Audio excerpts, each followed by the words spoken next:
everybody, and welcome back to the Hilltop Pillbox here in Abbotsford, British Columbia, Canada. And today we're going to have a special version of the Axis and Allies World War I 1914 offering. As you look on the board here, you might see something a little different than normal. Yes, I have put double the amount of units on for everybody of land units. The planes are still the same and the ships are still the same. But everything here is doubled, and we're going to see if that makes much of a difference.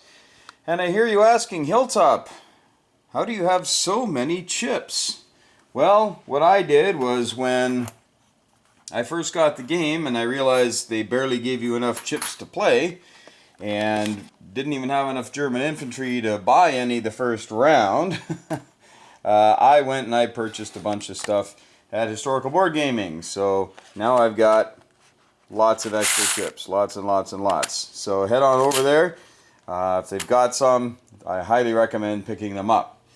Another neat thing they have is a dice tray. Here we got a Global War dice tray. This is for the new 1914-1918 game that Historical Board Gaming is developing, and it will be available very shortly, and I'll be playing a YouTube game of that in the near future, along with the likes of Sky Marshal and a General Hand Grenade, and I'm not sure who else at this point.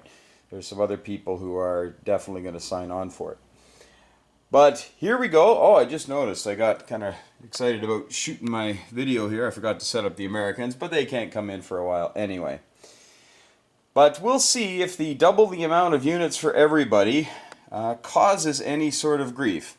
I am playing with, this is likely my favorite self-made rule for this game, and that is Italy rolls a die, and they need to roll a 6 at the end of the first round to be in the war on the second round. So they're not at war on the first round, they can't be attacked, and they cannot attack. They can only move within their own country. And if they don't get a 6 on the first round, it's a 5 on the second round, a 4 on the third round, a 4 on the fifth, or 3 on the fourth round. You get the idea. So by the sixth round, they will get in.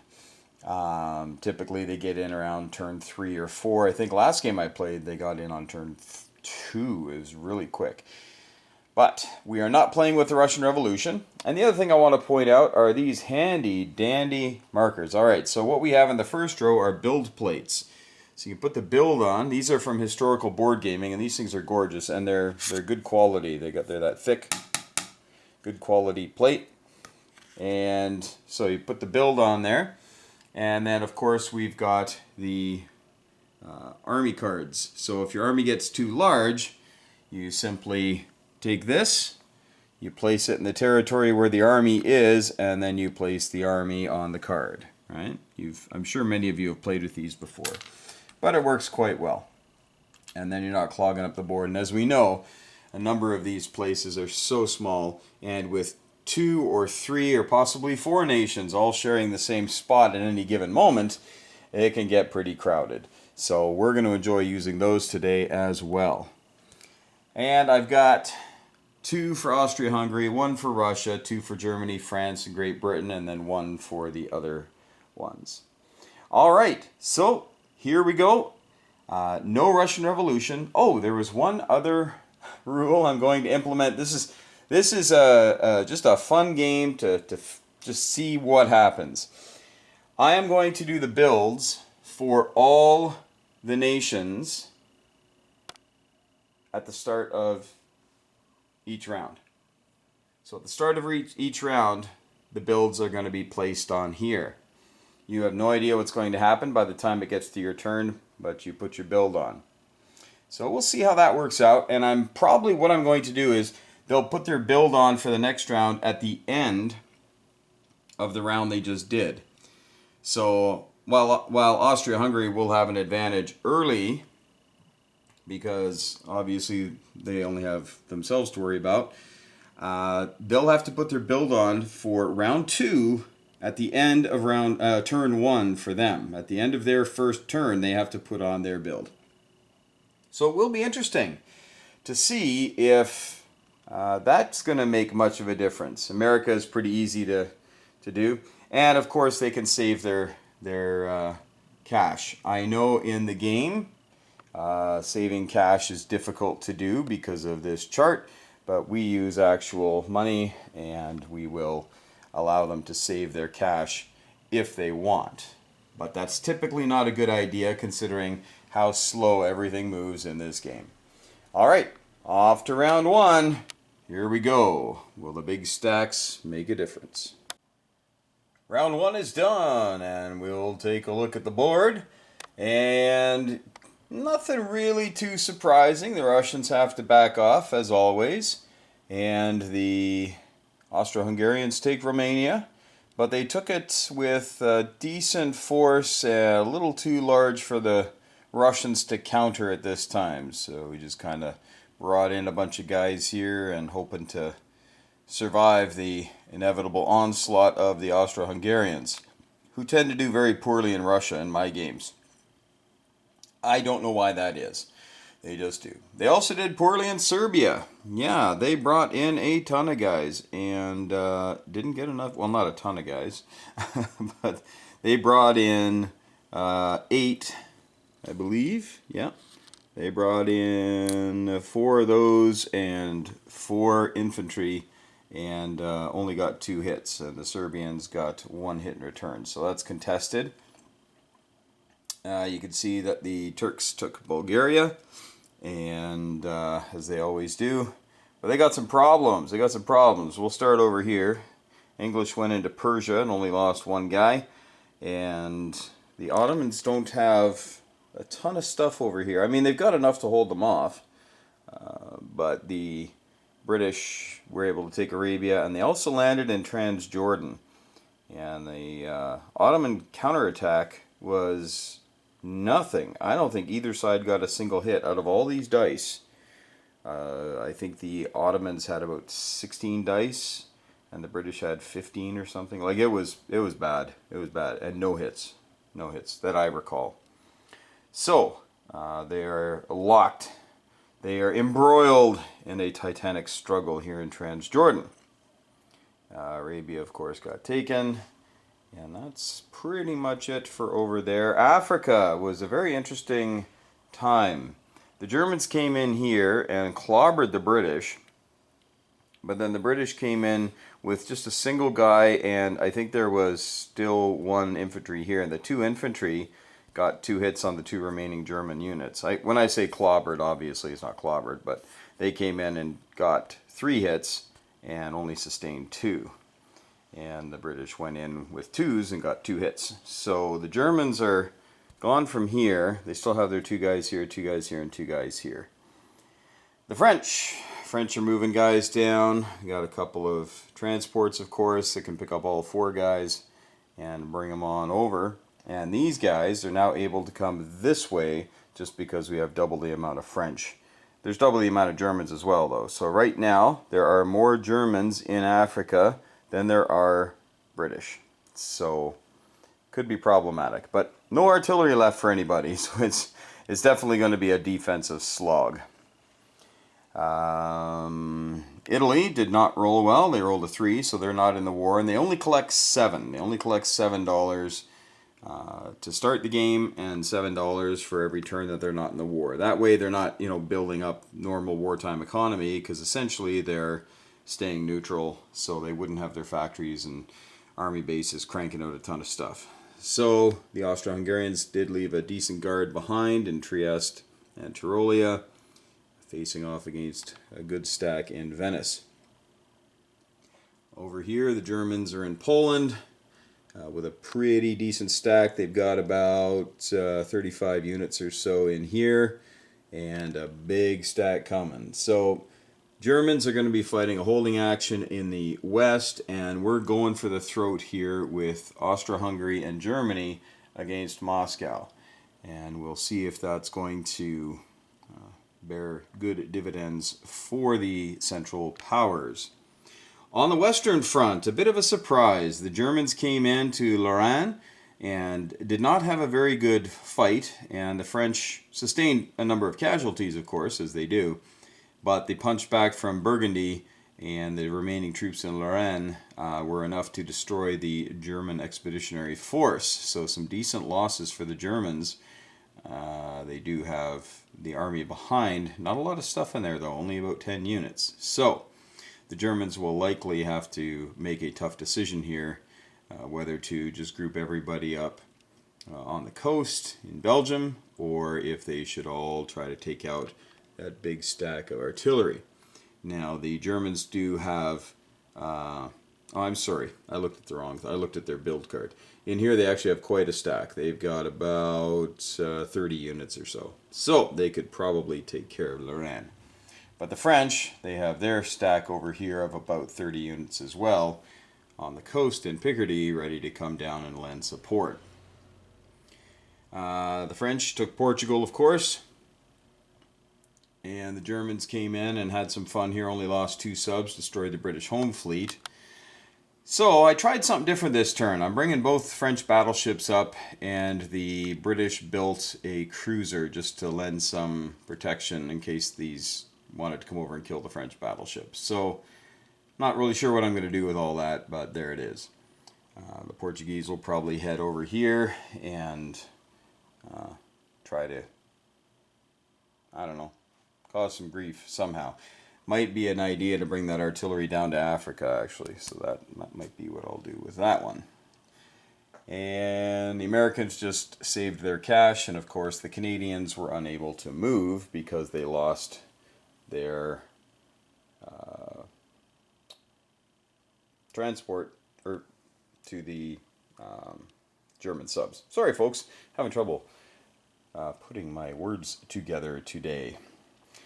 So here's how this system is working. So at the end of the Austro-Hungarian turn, we built that. At the end of the Russian turn, we built that. At the end of the German turn, French, British, and all that, everybody built except for the Americans, because it's just easier to save up and build the whole thing later. And here are the army cards. So there's the French First Army and the German First Army. You can see some pretty decent stacks of blue, like dark blue, and the maroon color here. And then we have the Russians, have a fairly decent contingent there. There's about 35, almost 40 units, and that's in Belarus, facing off against about 35 German units. And then the Austro-Hungarian stack, which is quite formidable, but man, I'm really gun shy with the Austro-Hungarians. They just seem to choke. As soon as they go into here, they just choke, they get annihilated. Then all of a sudden Italy's in the war and they're putting pressure on Vienna. So I don't know what else to do with them though. Don't know what else to do. We had the Turks come up here. They brought 4 guys up and the Russians got 1 hit. There was only 1 Russian dude here. And so the Turks took that and the extra 3 bucks. The British then, coming out of India, lots of artillery. And the build next turn includes a plane, which is likely going to go into India with 3 artillery and 1 man. So, not too much dissimilar from an opening round. This surprised me because they had a lot more units to use. This was a clean sweep. They wiped them out just using their infantry. The unsupported infantry that they have, you can see the stack of it over here, right? Because on this side is the 8 that are supported by artillery, and then you've got 25 that aren't. And in those 25 dice, we got the 6 hits and then some. So the Romanians didn't get to put up too much of a fight and just killed 1 or 2 guys.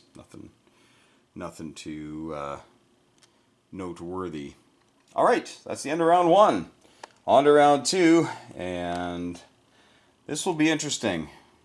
See how those Austro-Hungarians fare on the Eastern Front this game. Will it be any different?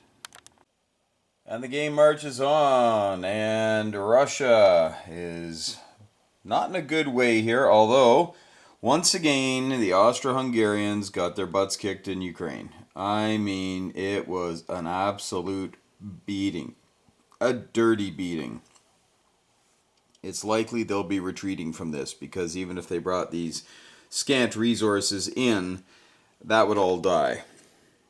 They just rolled horribly. I mean, they still killed like 20 or 30, well, about 20 Russians, but they got absolutely shellacked.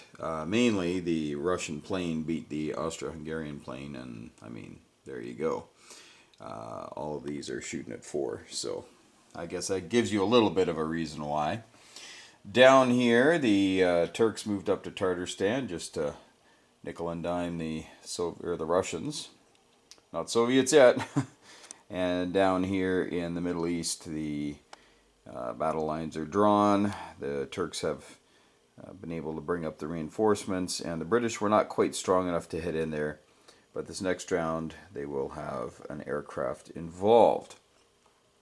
Down here, the Turks came in and had a huge supremacy of numbers and materiel and an airplane. So the British are not long for Transjordan. They will likely have to retreat in order to just stay alive. In Africa, the Germans brought 4 guys into Anglo-Egyptian Sudan, and there was only 1 guy in there, and he actually got a hit, and none of them got a hit. So then we brought in from British East Africa some reinforcements, and didn't do an attack. And the British are now nickel and diming the Germans over here. The Nigerian contingent of the Germans, they got no hits in defense, and the French got no hits at attacks. So it's kind of a stalemate there. But the Germans are able to move to Togoland because they can leave and go back to territory they own. So they can go to Togoland and then start doing that. So the French are going to have to be careful and try to keep them boxed in. French are moving across. We brought the transport from Portugal with a man and artillery into Libya. The Italians did not have a successful role, so they still are not in the war, but pretty much everything they start the game with is sitting there right now in Venice. Everything from Rome and Tuscany, Piedmont, and they're all in Venice. And the Austro-Hungarians, as beat up as they always get here, are trying to at least have some stalwart defense. They were able to dispatch the Serbians and claim that territory. So they had a decent amount of money coming in. They had an extra 5 this round, and 3 the last round, so a little bit extra cash for them. And they're really not under threat of losing any of this money early in the game, so their economy stays fairly healthy, typically just above 30. Lots of Germans pouring across the border and causing all sorts of grief. You know what? I think I actually forgot to roll this battle out here. Look at that. I forgot to roll that one. Huh. All right. So there are 9. Here we go. 1, 2, 3, 4, 5, 6, 7, 8, 9. 9 at 2. And we got some hits there. You can see. So the Russian is been destroyed. And he got a hit on his way to the grave. So there we go. Oh, it's okay. It's my lovely wife just getting getting stuff ready for supper. Gonna feed the hungry troops. So the Germans then will have 1 more of those and 2 more dollars. So we put any money that they don't spend there. So they got an extra $2 to spend next round. Over here, we can see that they've been sending most things this way now, because it really looks pretty bleak for the Russians. I mean, good grief, look at all this stuff. Looks pretty bleak, and they're going to be hard-pressed just to hold on to their capital. The Austro-Hungarians will likely retreat, and then the Russians will have to retreat or maybe strike out here, but if they do that, that big stack might be able to take care of them. It's all going to depend on the planes, actually, and the Russians do have 2. I know a lot of people don't like buying planes. They figure 2 more boots on the ground is a better idea, but I tell you, when you focus on planes and some artillery each round, those 4s can really make a difference. So I'm a big fan of those things. So the this Russian thing doesn't need to be here. They look so good though. They look so good. That's the Russian troops there. Over on the Western Front, a little bit of a stalemate.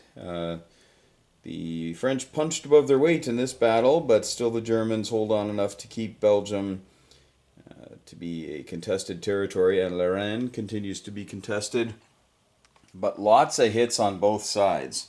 So this is what the French are down to.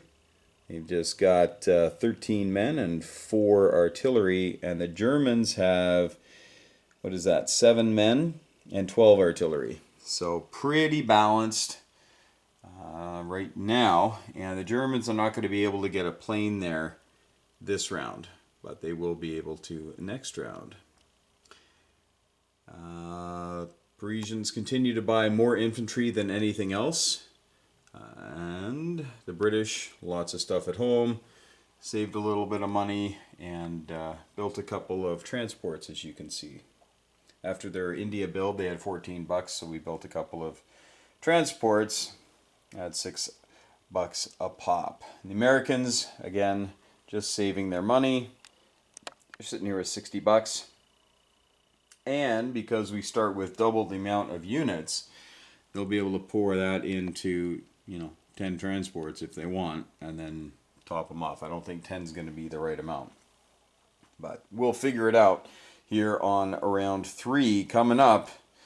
And the Germans retreated from the British sea zone just to save their navy in case the French were going to take a poke.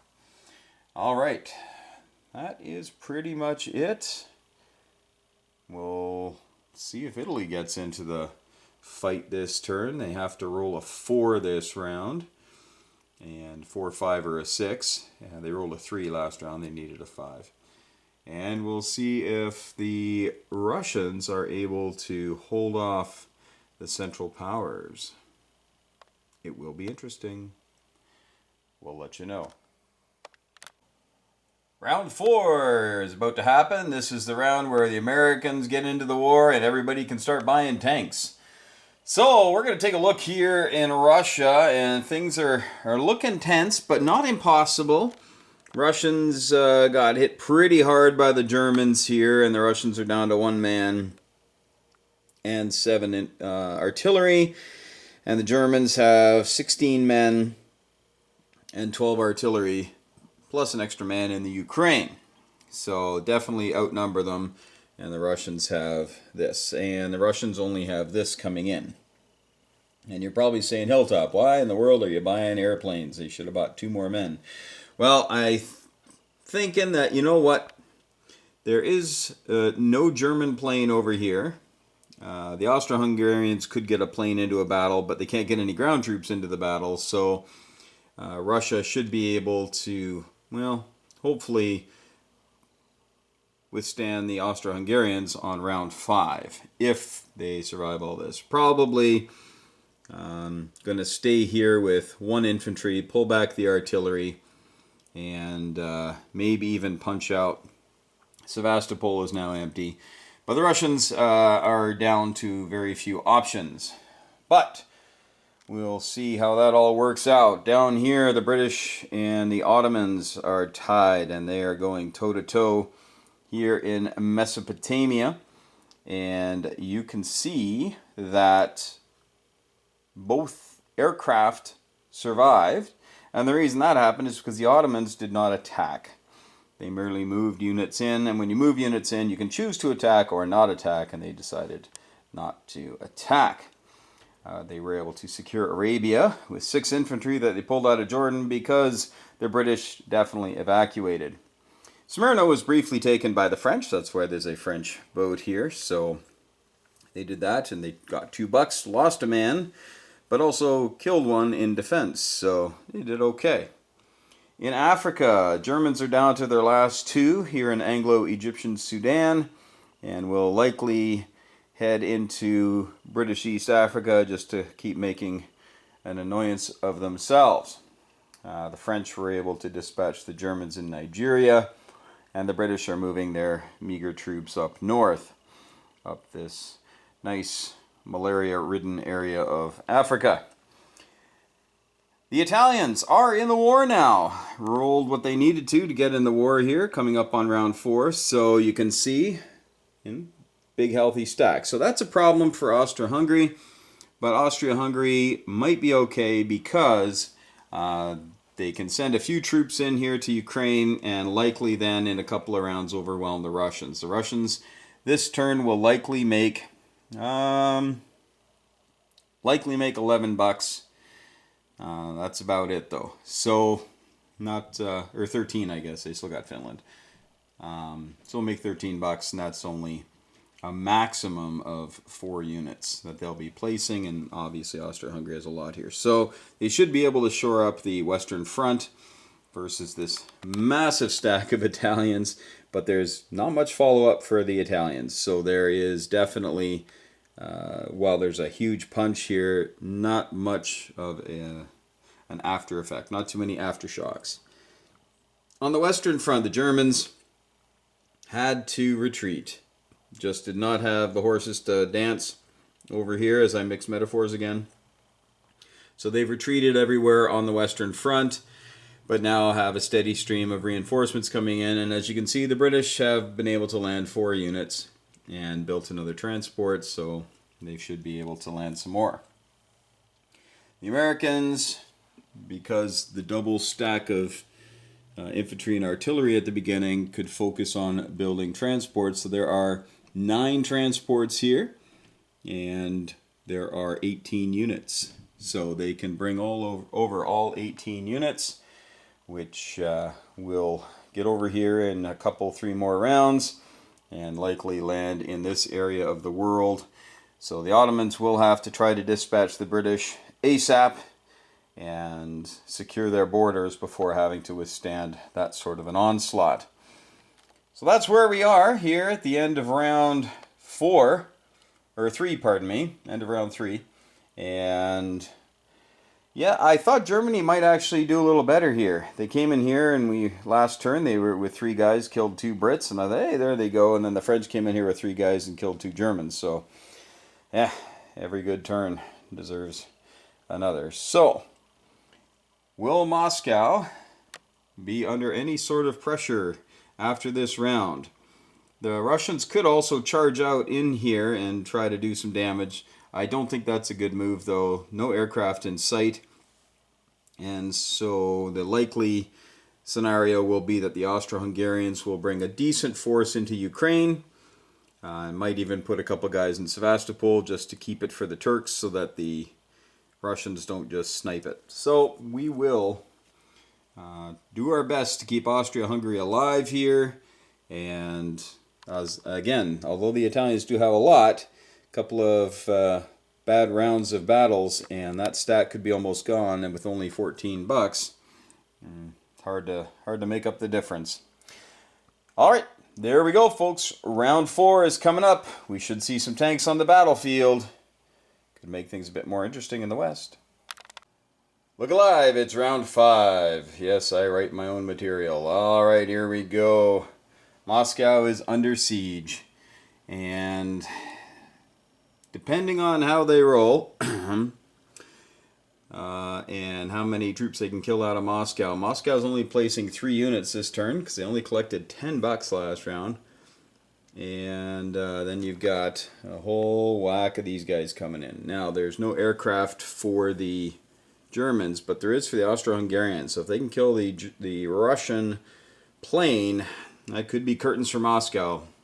But that's why we roll the dice. We will find out. Down here, the Ottomans have been able to mount quite the defense and have been able to hold off the British. The British took them down to 1 unit here. Couldn't quite get enough to get that 3 bucks from Mesopotamia. And the Turks are coming on here with good stacks. Here they go. Over here, they got a little bit of reinforcement and some artillery coming. Now, one minor flaw in this game for myself when I decided to make everybody make their purchases at the end of the turn is there should be tanks on the battlefield. I guess they will be on the end of this round, but if you didn't buy them last round, you know, then they're not going to be on this round. So the Germans bought some, and the British bought some, and the Americans bought some. But beyond that, nobody else did. So sometimes you get a little ahead of yourself or behind yourself, whatever. you get a little bit discombobulated when you try a new rule out just to see if it's going to work. I've known other people who will actually play this game and make their purchases at the very end, right? So they do all of their attacks and everything and non-combats, and then they can make their purchases based on how things went. So if they lose all their planes, then of course you're going to buy a plane and whatnot. So there is something to be said for that way as well, but this also helps with the fog of war feel of these games. So the Ottomans are doing quite well. They're up by 7 and down by 3. So they're a net of 4. And I don't know if they'll be able to take care of this. They lost their only plane to the 2 British fighters last turn. I don't know if they're going to be able to take care of that. And they probably will take a bunch of casualties. Well, not a bunch. I guess there's only about 6 or 7 there. So I guess the most things they could lose is 8. I guess these guys will be moving in. There are some British transports here that will be able to bring over a couple more units, 4 more units, and the fighters. So maybe they'll be able to hold on. We'll see. Over here, the French and the Italians, now the Italians are in the game, have been able to shore up the Egyptian frontier. So the Turks look like they were doing pretty well here, but they may not have enough to withstand everybody. And they certainly don't have enough to attack. So, with the entire continent being under the Entente control now, not much going on for the Germans, Austro-Hungarians, or the Ottomans in Africa. Americans came over and attacked Spanish Morocco and unfortunately ended up losing.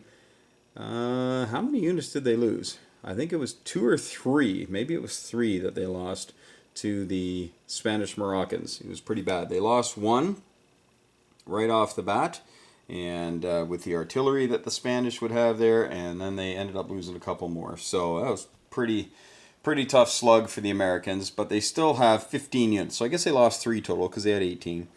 So they can go 1, 2, and they can land in Albania and a short stop away, or they can reload and land down here. So certainly a growing concern for the Central Powers. But if they can take care of Moscow and erase the Russian threat and start moving things west, they might do a little bit better. Speaking of the Western Front, the Germans decided to coagulate all their forces up into Belgium, and they were too big a stack for the French to attack, and the French army decided to swing south. And they're actually a little bit smaller than the German, a little bit less of a punch than the German forces in the area. So they went into Alsace. We'll find out if that was a good decision or not shortly. Here, the Italians, with their monster stack, attacked the largest contingent of Austro-Hungarian forces in the area in Tyrolia, and they put a real boot to them, and the Austro-Hungarians did not fare well coming back. Only got, and their huge stack, I think they had 35 dice. I think they got 9 hits or something, so not the greatest. Now they do have another 12 infantry here, but of course the Italians have landed here. So this is what happens in most games, right? Once the Italians decide to come over to Albania, then you'll have a small problem for the Austro-Hungarians, but the last thing they need is another problem. They will be committing everybody here to the battle for Moscow, and then it's going to be everything going this way. So time will tell if that'll be enough. And like I say, if Moscow falls this turn, then the Germans have this nice stream of reinforcements moving this way, and we will see what happens. And because of me doing this new procedure, I actually forgot to put the French on. So we're going to put the French on. This is their buy from last turn, and now I have to do a buy. If I can remember what they had, I don't think they lost anything. So that's what they have in Paris right now. So the French, they have all their original territory. So that's 24. They have Alsace, it's 27, plus 2 in Portugal is 29, 30, 31. So the French actually have 31 bucks. And they should be able to put out a nice reinforcement here for the next turn. And we'll show you what that is when we get to the end of round 5. And the moment you've all been waiting for. Did Moscow hold? Nope, not even close, folks. The Austro-Hungarians actually did quite well, and the Russians, even after their meager reinforcements, were down to 11 units, which the Germans got 12 hits upon. So that was it for Russia. The only Russian unit left on the board is, of course, the decrepit battleship, and has no port anymore because that's all gone. So Russia's effectively out of the game unless somebody can go and rescue her. The only people that could would be the Brits, and now they find themselves embroiled in quite the fight over here against the Turks, the Ottomans, and it's not a done deal by any means. But I think the Ottomans would be hard pressed to attack. The British go next, of course, and it's unlikely they'll be able to dislodge them, and they'd probably take quite a bit of casualties. There's 12 artillery and there's 3 fighters there, so not going to end well for the Ottoman. But they might do it just to take down a stack as much as they possibly can. They're coming in with about 20 units, and that's no chump change. Over here, it's a bit of a stalemate. Decided to shore up Jordan a little bit as the Entente continues to put more resources into this area. The Americans have landed in Greece and took some more casualties, but here they are. They've got 9 infantry and 4 artillery. So 13 units have remained from their original 18, and that's again a threat to the Turks, who will likely have to back up at this point a little bit. Over here, the Italians clobbered the lone Austro-Hungarian that was left because the men from Trieste went up into Venice, and the rest of the artillery retreated, redeployed, as it were, to Vienna. And a bit of a build going on for them, but that is going to be problematic for the Austro-Hungarians. I don't know if they're actually going to be able to hold against the Italians, but they will have a plane in there by the time the Italians come to attack. And the Austro-Hungarians can also use these 10 guys to take a shot at Tyrolia here, and if any of them survive, that'll tie them up for one more turn. And then, like I say, it's pretty scant resources. Although the Italians did make $20 this last turn because of these holdings here, which are likely not going anywhere anytime soon. But if the Austro-Hungarians were able to attack in 2 waves, probably send the Venetians in there just to see if they survive, and if they did, then attack Trieste. But unfortunately, you have to declare all your battles at the same time. So I don't know if we want to split up any forces right now. The Germans here will be able to possibly move in and tie up the Tyrolean Italian contingent, but they might need some help here as well. We'll show you why. So you see we have the Germans have retaken Alsace, and the French have loaded up in Belgium. So these are what we have as our 2 contingents. So you can see the French army, bolstered by British reinforcements, is fairly substantial right now, sitting at about 40 units or so, 35 to 40 units. And the Germans down here, unfortunately, are much more meager. They only have about 15, 16. They do have 2 planes, but so do the Entente. But of course, the Entente cannot attack together. So this is one of those things that, the Germans, they could send guys into Tyrolia to tie them up, but I think they really need to bolster the Alsatian regiment. I guess I'll decide when the time comes. But good reinforcements coming for the Germans. And we have these great sculpts from Historical Board Gaming. So you go on there and get those nice, AV7, AX7. Oh, I just forgot the name of those things. Anyway, if you know the name, please throw it in the comments below. And they're great. I bought a bunch of those for this game specifically, but they're great looking tanks. Really nice. And I actually bought some Russian tanks, hoping that I could possibly play with them, but they decided to get kicked out of the game first. And I painted these ones up, actually, with a nice glossy brown. But those are those Russian Tsar tanks, which were completely useless. But hey, that would look pretty scary if it actually did come rolling towards you on the battlefield, right? Like, look at that. Good night. Anyway, there we have it, folks. The end of round 5, round 6 coming up. Anytime there's no German units in France, that's really a bad sign for the Central Powers. But with Russia gone and the Ottomans not suffering too terribly much yet, they might have enough to hold on until Germany can gird up her loins and get into the West a little bit further. The Americans are kind of one and done. They've just got 2 guys here. They'll be bringing 4 more units next turn. And it's a trickle, right? After that first punch, it's a trickle. So if they lose these, they're not going to be much of a force for a while.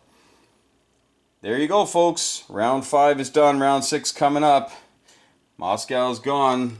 Where are all these folks going to go? Maybe they'll head south and help out the Ottomans? I'll let you know. Now, turn 6 was very interesting. And, well, the game continues. And it was looking pretty good for the Central Powers until something pretty weird happened. So here we go. We can see that all of this is here. We've got the Austro-Hungarian and German troops heading back from Moscow. The Ottomans decided that they wanted to live another day, so they backed up instead of trying to fight this mess with the 3 airplanes and the tanks that were going to be smashing into them next turn. So they've backed off, gave up $3 there, and had to retreat a bunch of stuff from Transjordan up to Smyrna to help out Constantinople because, of course, the Americans are here and now with French support. And the Italians, even this turn, have built a couple of transports they'll be putting on next round, which means they'll be able to ferry guys over. Well, why would Italy be ferrying guys over? Well, maybe because they just took Vienna. All right, let me walk you through it. So the Austro-Hungarians, using everything they could from Vienna, like big stacks of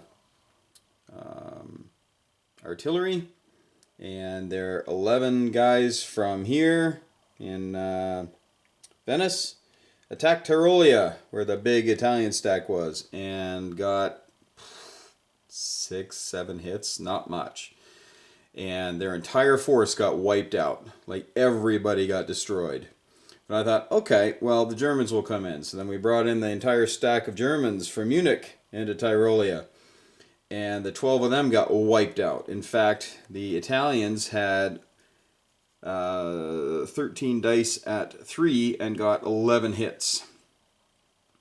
On one of they actually had 13 dice at 3 times, or maybe that was during against the Austro-Hungarians. Anyway, the Germans got wiped out too, which left the Italians free to attack. And all that was in Vienna was their build from last round, which was only about $30 worth of stuff. And as you can see, kaboom! Even with a fighter.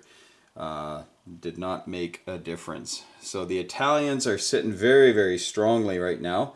They made quite a bit of scratch last turn. They made enough, because they also took the Austro-Hungarian money, but they made enough to build this last turn. Alright, so you can do the math on that, and you can see that they have a ton of cash. So $21 in infantry, and I think that's 5 of those, so $20 in that, so that's 41, and then another 12, so that's $53 that they were able to spend last turn. And that's going to be tough for them to overcome. Now, there are some Germans and Austro-Hungarians that are 2 steps away from getting here, and they will be there a turn before any Italian reinforcements can get there of any kind. So these Italians will be on their own. So we'll likely fly this plane in there to help out, and maybe this plane as well. but they are a ways away from being able to help out these guys. So it'll be interesting to see who rescues who on this one. Up here, the Germans moved up into the Ruhr because that's the big money ticket, and they stockpiled everything they could in there. And the French and the British continue to own Belgium with healthy stacks here in Alsace and Lorraine.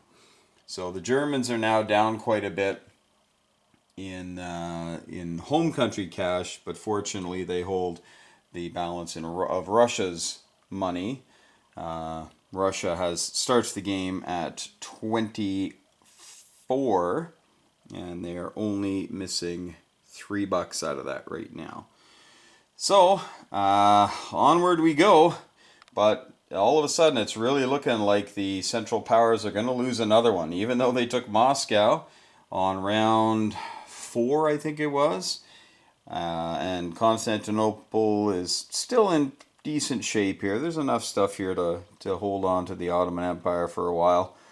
It just looks like since the Italians were able to punch through so easily, this was crazy dice in Tyrolia. The Italians just shredded the Austro-Hungarians, shredded the German attack, and then shredded the Austro-Hungarians in their capital, although there wasn't much there to speak of, only about, what did they have in there, 7-8 units. So, all right, we will carry on. We'll do one more round and see if there's even a hope that the German and Austro-Hungarian relief columns will make it in time. But there's, well, they have more than the Italians have on their own, but I don't know if it'll be enough.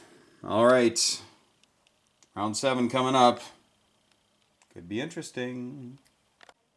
Well, that really wasn't a fun round for the Central Powers. Yeah, there's a lot of contracting going on, and not the we're having a baby kind. This is the we're losing our economy kind. So the Ottomans have really had to just back off. They would have just been nickel and dime to death here.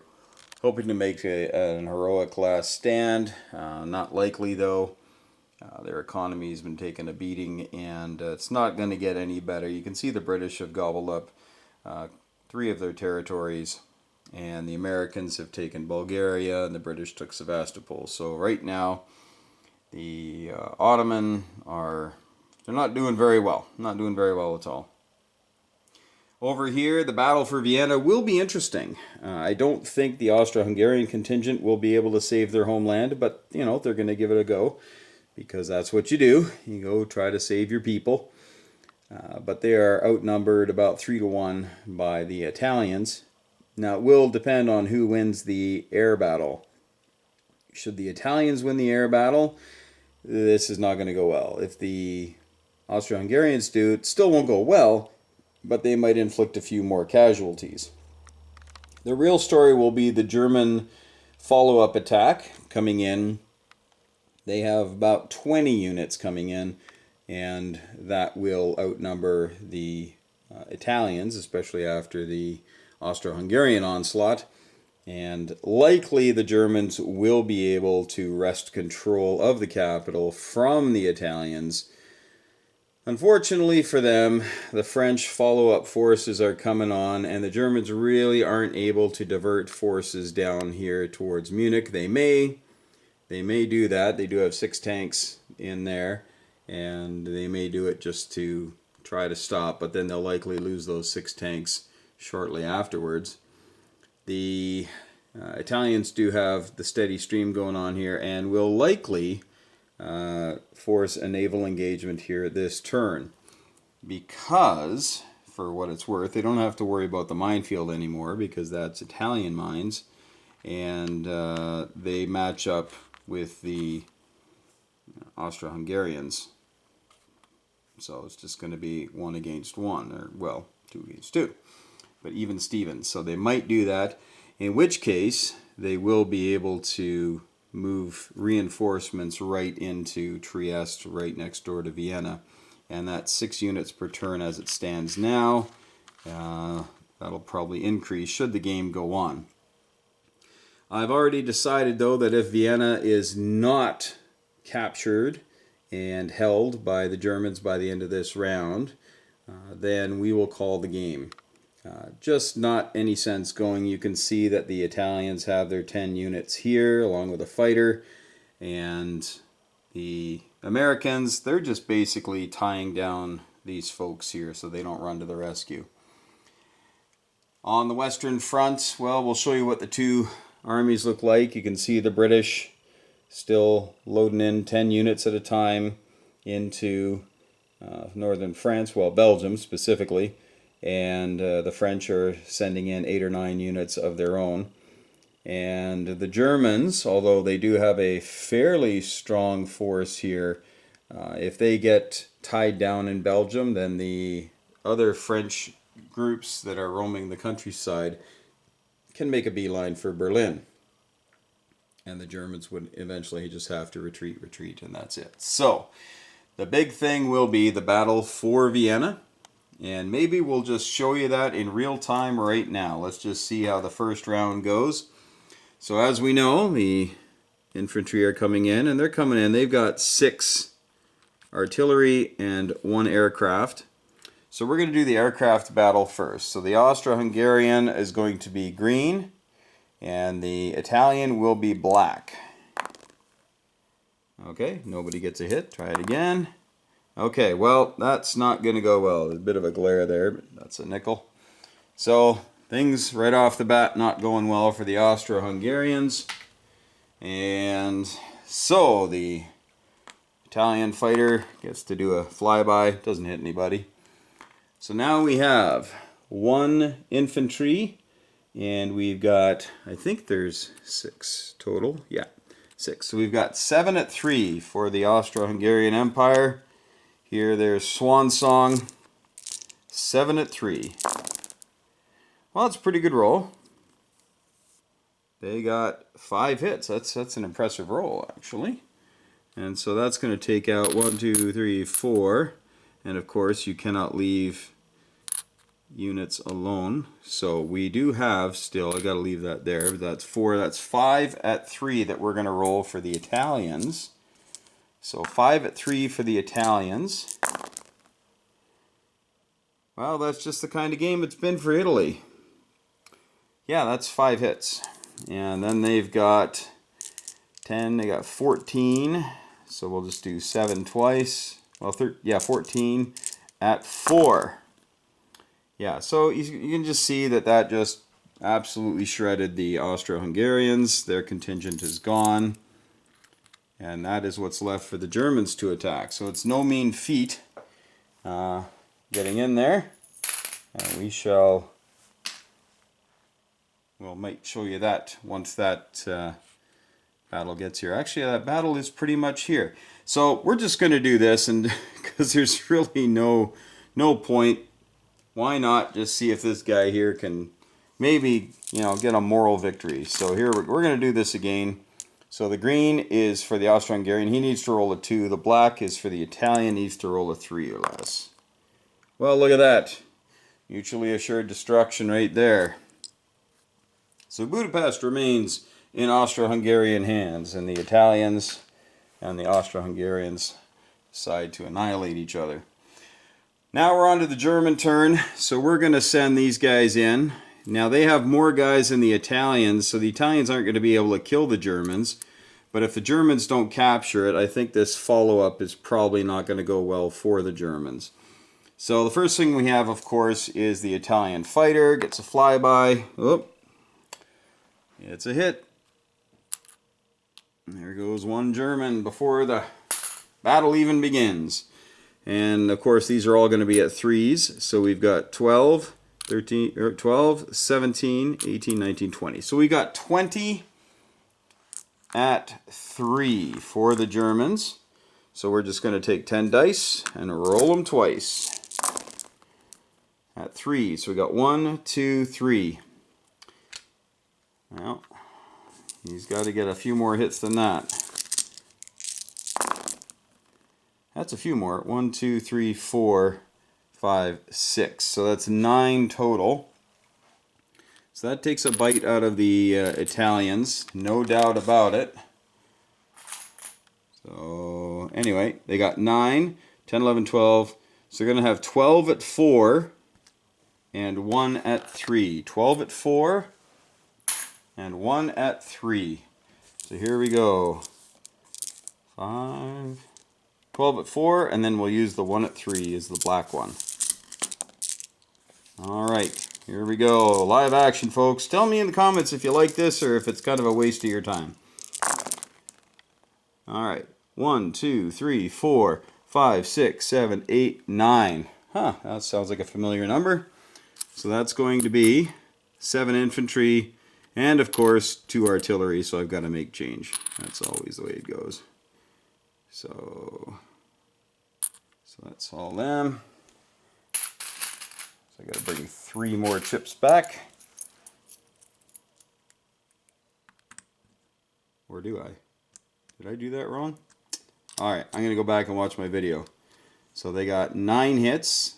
So we lost 7 men and 2 artillery. Took away a 3, so I should have 3 coming back. There we go. I don't know why I grabbed those. Alright, 9 hits, 7 men, 2 artillery. And they had 12 artillery. So, yep, good, 10. Alright, so there you have it, folks. That's the battle for Vienna. Buddy here would probably, there's no threat to Galicia, but maybe strength in numbers. We'll do that. And, yeah, I'll do the rest of this off camera. But the Italians, who knows? Who knows if they'll be able to destroy all that. But if they can kill all that, that'll be it. We'll let you know in just a moment. Well, here we go. We're going to show you the final battle for Vienna. Even if the Germans win, I think it's not going to go well for them. Italian reinforcements are coming in, and yeah, it's just not looking too good for them. Now, we'll show you what's going on down here. Huge swaths of stuff. Constantinople is going to get reinforced by those 2 boys, 2 mans, and that's it. So I suspect some big attacks will be coming in just to whittle them down. So I don't think Constantinople's long for this world. And I got some more Americans coming over to reinforce Greece as well. Alright, here we go. So we've got 2 Italian planes in there, so we'll roll it up. We need 1s or 2s for hits. Alright, so they got 1. So 1 German unit is already gone. And so they now need 5, 6, 7, 8, 9. They need a total of 10 hits to secure. So we're going to start with the 6 boys here. Sorry, 7 boys. There's 7 boys at 3 or less. See if the Italians' hot dice will continue. Not so much. They only got 3. But that's just below the average. It's not terrible. So that's 3 hits. And so they need, what did I say they had there? They had 10. So they need to get 7. Oh, 7 on 8. Probably not going to happen. But we'll see. So here's 8 dice at 4 or less. No, they did not get it. But they did get 5 hits. They got 5 hits. So that will take care of that artillery. So an artillery is gone, and 3 more. 1, 2, 3. All right, so that's 8, 9, 10 dice that the Germans will throw back at a 3 or less. So here's the 8 dice that were 4 or less, only got not many hits, and we got 1, 2, 3 hits for the Germans. 3 hits. So yeah, this one is over, boys and girls. It is not going to be a miracle saving time. Of course, this is now going to be as such. But the Germans can bring in 2 boys. That's it. These guys here are locked down by the French. We've got the British who have taken the interior here, and you can see there's no more German army there because there is no more German army here. 1-2 punch from the French, which had a devastating roll with their infantry stack. Oh my goodness, it was, oh my, just shredded them. And then the British cleaned up. And the British also landed a bunch of more troops. So we're going to call this a victory for the Entente again. I know one of my viewers had mentioned letting the Germans build in Munich, and I didn't do that this game, but I did have a 5 limit on India. I did do that, and didn't make much difference. With Italy not coming into the war, but only making $7 per turn, I'm wondering how to enhance that, because it seems to be that the longer this goes, they get stronger and stronger, and unless the Austro-Hungarians are done with Russia by the time these folks come in, this is a nasty stack. I mean, most of these guys here are from that initial stack that they built up at the start of the game. So I'm wondering if I need to tweak that rule a little bit. It's a house rule, right? It's a house rule, because typically Austria-Hungary comes in here and Italy comes here, collects 14 on the first round, and from then it's downhill, right? Basically this becomes a big fight, but then Russia tends to survive a little bit longer because the Austro-Hungarians are pouring units into there trying to get to Rome. I don't know. Leave your thoughts in the comments, so folks, let me know what you think. That was probably the shortest game I've ever played. We're just on round 8. It would have been over by round 9, likely. I don't see Constantinople putting up much of a fight, and Vienna's toast. So thanks so much for watching, folks. Leave your comments below. What do you think? And yeah, let me know what you think about these army plates and the build plates. I love these things. These are fantastic. You can organize the entire game right in front of you, and it's all right there. Any money not spent can just carry over on the plate, and yeah, it's fantastic. The great thing about this game, as minimal as it is for numbers of units, with one costing 3, one costing 4, and a bunch costing 6, it's easy to make change and build exactly so that you don't carry money over if you want. So, thanks so much for watching, folks. As we always say, hug your loved ones, and I really mean that. Hug your loved ones, right? And thank your friends for playing. You can give them a hug too. Tell them Hilltop sent you. And as always, may those dice be with you.